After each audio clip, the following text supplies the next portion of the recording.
Yine gerçekten gamili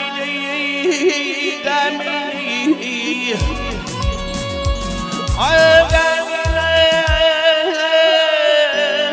gamili Barwin ağların finhal dünya Ey dünya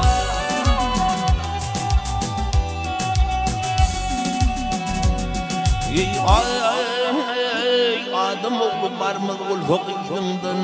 Munlu deyip şaşırmalı Dünya dünya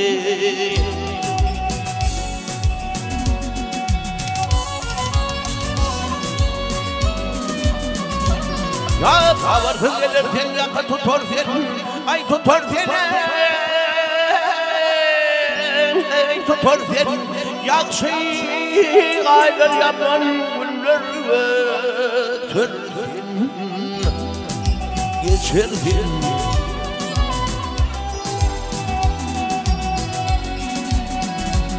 Bir gün açmada avukat etsin Yıkılgın ömrün lolu Dünya dünya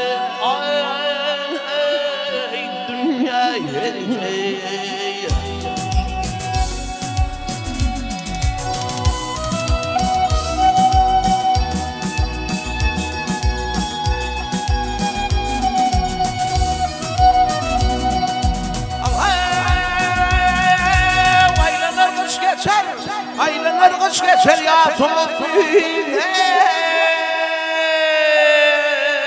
Vakkuydum Ay çoğuma tab getirmez dağın dülgüm Vakdülgüm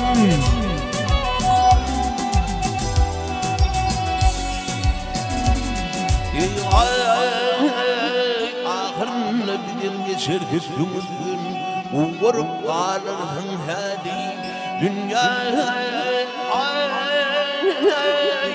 dünya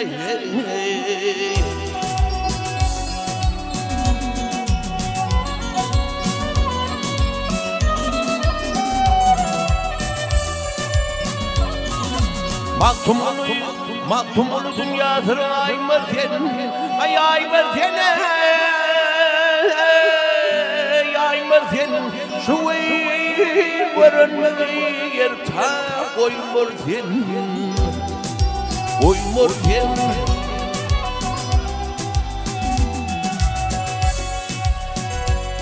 Ey aynı çoğallar kan serdirin kan mırdim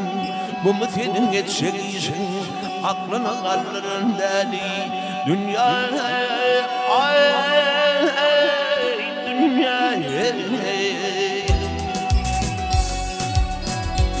dünya